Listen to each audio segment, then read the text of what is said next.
Hi hello welcome to my Keerthi channel. So இன்றைக்கி நம்ம என்ன பார்க்க போகிறோம்னா செகண்ட் எண்டோக்ரைன் கிளாண்ட் தைராய்டு தான் பார்க்க போகிறோம். ஸோ இந்த தைராய்டு கிளாண்ட் வந்து எங்கே இருக்கும் அப்படின்னா ட்ரக்கியாவை சுற்றி 2 லோப்ஸ் இருக்கும். எய்தர் ஒரு சைடு வந்து ப்ரெசென்ட் ஆகியிருக்கும். அதுதான் வந்து தைராய்டு கிளாண்டு. ஸோ இந்த 2 லோப்ஸ் வந்து எங்கே கனெக்ட் ஆகிருக்கும் அப்படின்னா ஒரு நேரோ பேண்ட் டிஷ்யூவால் கனெக்ட் ஆகிரும். அதுக்கு நேம் வந்து இஸ்துமஸ். ஸோ இதில் வந்து நிறைய கிளாண்டுலர் ஃபாலிகுல் செல்ஸ் எல்லாம் சேர்ந்து கம்போஸ் ஆகி தான் இந்த கிளாண்டு வந்து ஃபார்ம் ஆகிருக்கும். ஸோ இதில் வந்து நமக்கு செக்ரீட் ஆகக்கூடிய the follicles are filled with colloidal material. Follicles எல்லாமே வந்து ஒரு colloidal ஃபார்மில் வந்து இருக்கும். அதுக்கு நேம் வந்து என்ன அப்படின்னா தைரோக்ளோபுலின். ஸோ இது 2 அமினோ ஆசிட்ஸ் வந்து செக்ரேட் ஆகும். ஒன்று வந்து தைரோசின் அண்ட் அயோடின். இந்த 2 அமினோ ஆசிட் வந்து என்ன பண்ணும் அப்படின்னா involve in the formation of thyroid hormones. So thyroid கிளாண்டில் தான் தைராய்டு ஹார்மோன் செக்ரேட் ஆகும்.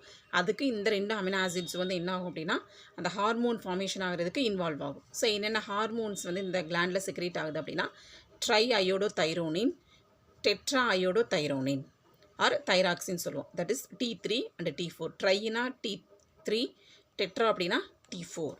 ஸோ இதோட மெயின் ஃபங்க்ஷன்ஸ். ஸோ தைராய்டு ஹார்மோனோட மெயின் ஃபங்க்ஷன்ஸ் என்னென்னு பார்க்கலாம். ஃபர்ஸ்ட் ஒன் என்ன அப்படின்னா production of energy by maintaining the basal metabolic rate. So கரெக்டாக பாடியில் பிஎம்ஆர் ரேட்டை வந்து கரெக்டாக மெயின்டைன் பண்ணும். நார்மல் பாடி டெம்பரேச்சரை வந்து கரெக்டாக மெயின்டைன் பண்ணி கொண்டு போகும். Influence the activity of central nerve system. Central nerve சிஸ்டத்துக்கு அதோட ஆக்டிவிட்டி என்ன பண்ணும் அப்படின்னா இதோட பங்கு அதில் இருக்கும். Then control the growth of the body and bone formation. So body ஃபார்மேஷனுக்கும் போன்ஸ் ஃபார்மேஷனையும் வந்து என்ன பண்ணும் அப்படின்னா கரெக்டாக கண்ட்ரோல் பண்ணும். ஸோ இந்த ஹார்மோன்ஸ் என்ன பண்ணும் அப்படின்னா essential for normal physical and mental and personality development. அதுக்கு எல்லாத்துக்குமே இது வந்து ரொம்ப ரொம்ப ரொம்ப எசென்ஷியலான ஒன்று. அதனால தான் இந்த ஹார்மோன் என்ன சொல்லுவோம் அப்படின்னா பர்சனாலிட்டி ஹார்மோன் சொல்லுவோம்.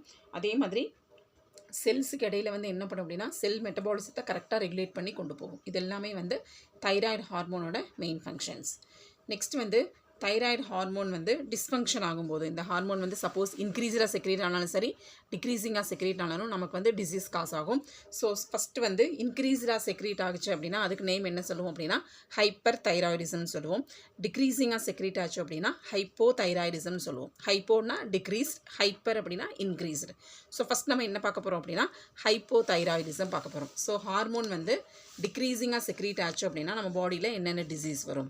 ஸோ இவங்களுக்கு வந்து 3 டிசீஸ் கொடுத்துருக்காங்க. Goitre, cretinism, myxoedema. The first one goitre. Goitre அப்படிங்கிறது என்ன அப்படின்னா இந்த தைராக்சின் அப்படிங்கிற ஹார்மோன் வந்து கம்மியாகிறதுனால அவங்களுக்கு வர டிசீஸுக்கு நேம் தான் காய்டர். ஸோ இந்த மாதிரி டிசீஸ் வந்து யாருக்கு வரும் அப்படின்னா அயோடின் டயட்டில் சாப்பிட்ற டயட்டில் அயோடின் கண்டென்ட் வந்து கம்மியாக இருக்குது or inadequate supply of iodine அப்படின்னா that person cause the goitre disease. Mostly Himalayan ரீஜனில் இருக்கக்கூடிய பீப்புள்ஸ்க்கு வந்து இந்த காய்டர் டிசீஸ் வந்து அஃபெக்ட் ஆகும். ஏன் அப்படின்னா அவங்களுக்கு நார்மலாகவே சாயிலில் அயோடின் கண்டென்ட் வந்து கம்மியாக இருக்கும். ஸோ அவங்களுக்கு வந்து பார்க்குறதுக்கு அப்பியரன்ஸ் அவங்க எப்படி இருப்பாங்க அப்படின்னா இந்த டயக்ராமில் இருக்கு இல்லைங்களா அந்த கழுத்துக்கு கீழே இந்த மாதிரி என்ன இருக்குன்னா ஸ்வெல்லிங் ஆகியிருக்கும். அவங்கள தான் என்ன சொல்லுவோம் அப்படின்னா காய்டர் பர்சன் சொல்லுவோம். காய்டர் டிசீஸால் அஃபெக்ட் ஆன பர்சன்ஸ். த செகண்ட் ஒன் என்ன அப்படின்னா cretinism. So it is caused due to the decreased secretion of thyroid hormone. So இது பார்த்துட்டு இருக்கிறது எல்லாமே ஹைப்போ தைராய்டிசம் தான். ஸோ ஹைப்போனா decreased secretion. The second one வந்து கிரிட்டினிசம் டிசீஸ் வந்து decreased secretion of thyroid hormone in சில்ட்ரன்ஸ்க்கு அஃபெக்ட் ஆகும். அப்போ அந்த சில்ட்ரன்ஸ் வந்து பார்க்குறதுக்கு எப்படி இருப்பாங்க அப்படின்னா ஸ்டண்டட் க்ரோத் வளர்ச்சி வந்து கம்மியாக இருக்கும். மென்டல் டிஃபெக்டாக இருப்பாங்க. மன வளர்ச்சி கம்மியாக இருக்கும்.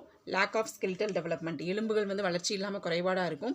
அப்புறம் போன்ஸ் எல்லாமே வந்து டிஃபார்ம்டாக இருக்கும். பார்க்குறதுக்கு ஒரு ஷேப்பாகவே இருக்காது. இவங்கெல்லாம் வந்து என்ன சொல்லுவோம் அப்படின்னா கிரிட்டினிசம்னு சொல்லுவோம். இந்த பர்டிகுலர் அப்பியரன்ஸ் இருக்கக்கூடிய குழந்தைங்களை என்ன சொல்லுவோம் அப்படின்னா கிரிட்டின்ஸ்ன்னு சொல்லுவோம். Okay, next third one disease name என்ன அப்படின்னா மிக்ஸோஎடிமா.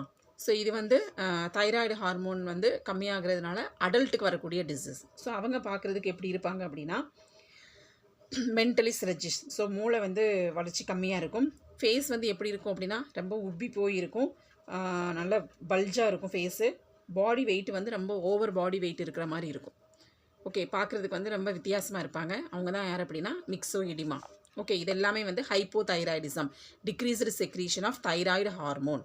ஓகே, நெக்ஸ்ட் வந்து increased secretion of thyroid hormone. So இந்த தைராய்டு ஹார்மோன் வந்து இன்க்ரீஸிங்காக செக்ரீச் ஆகுதுன்னா அதுக்கு பேர் தான் hyperthyroidism. So excess secretion of thyroid hormone which leads to the Graves disease. So excess secretion ஆச்சு அப்படின்னா அவங்களுக்கு வர டிசீஸ் நேம் என்ன கிரேவிஸ் டிசீஸ். ஸோ அவங்க பார்க்குறதுக்கு எப்படி இருப்பாங்க சிம்டம்ஸ் எப்படி இருக்குன்னா ப்ரொட்ரூஷன் ஆஃப் த ஐபால்ஸ். கண்ணு வந்து ஐபால்ஸ் வந்து வெளியில் தள்ளிக்கிட்டு இருக்கும். அதுக்கு நேம் எக்ஸாப்தால்மியா. தென் இன்க்ரீஸ்டு மெட்டபாலிக் ரேட் வந்து ரொம்ப ஃபாஸ்ட்டாக இருக்கும். ஹை பாடி டெம்பரேச்சர் இருக்கும். அடிக்கடி ஸ்வெட்டிங் ஆகிட்டே இருக்கும். பாடி வெயிட் வந்து ரொம்ப லாஸ் ஆகும். நரம்பு தளர்ச்சி வந்து இருக்கும். ஸோ இவங்க எல்லாமே வந்து சிம்டம்ஸ் யாருக்கு அப்படின்னா hyper thyroidism. Okay children, so இது வந்து புரிஞ்சிருக்குன்னு நினைக்கிறேன். தேங்க்யூ. பிடிச்சிருந்தா சப்ஸ்கிரைப் பண்ணுங்கள், மறக்காமல் ஷேர் பண்ணுங்கள்.